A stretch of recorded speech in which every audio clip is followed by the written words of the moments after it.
good orbit, or what's left of it. And welcome back to Cosmic Radio. I'm Jara 19, currently drifting through the debris of our own history, seeking out the final frequencies of a world that went silent. Tonight, we look down at the scorched surface of 2050 Earth and the shattered remains of its sister station, detailing the final hours of the three souls who witnessed the end. The last echo.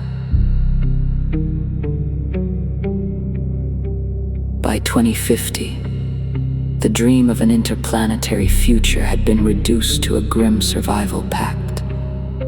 The lunar Earth link had failed, and the three occupants of the Aether Outpost, a small research station caught in the crossfire of the planetary collapse, became the final, involuntary witnesses to Earth's atmospheric ignition. Two men, Kale and Soren, and one woman, Alara, were left drifting in a station whose shielding was never meant to withstand the radiation of a world burning from the inside out. They were not explorers anymore, they were the scavengers of a memory. The horror wasn't the fire below, it was the realization that they were the last three humans capable of recording the cause. The tension inside the Aether Outpost had reached a breaking point. Alara, a structural engineer, had discovered a massive systemic breach in the station's outer hull. A piece of debris from the shattered moon compound Artemis 7 had punched through the core, leaving them with only hours of life support. Kale and Soren, however, had discovered something else. In their desperation, they had tapped into the station's deep space array, hoping for a rescue signal.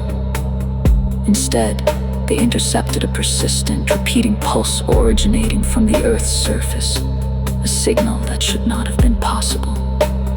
It was a countdown, not a clock, but a biological rhythm, as if the planet itself had been harvested. The three spent their final hours in a state of terminal paranoia. Kale and Soren argued that the signal was a doorway, a chance to transfer their consciousness into the void, away from the dying station. Alara, seeing the truth of their predicament, realized the signal wasn't a rescue. It was a beacon for the entity that had orchestrated the planetary collapse.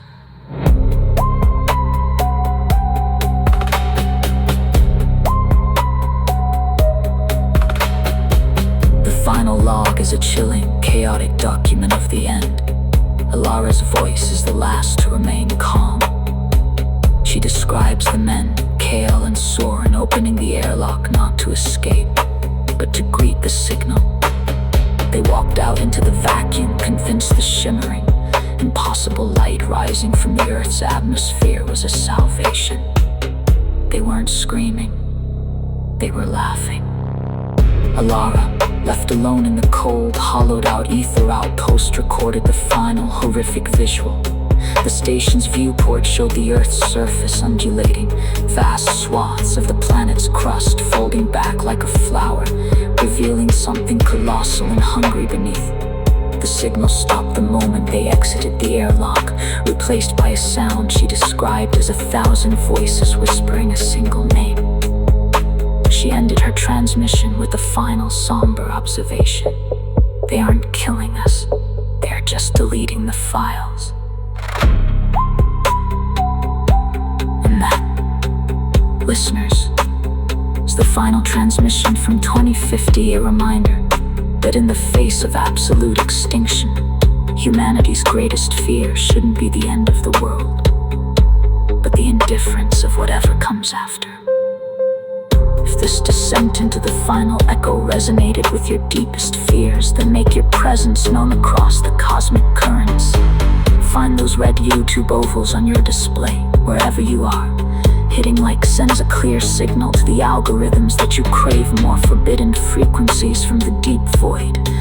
And most crucially, subscribe to Cosmic Radio and activate the notification bell, so you're always tuned into the next transmission from the absolute edge of existence.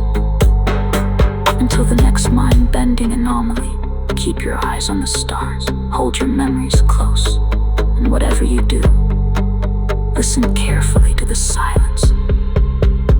It's the only thing left.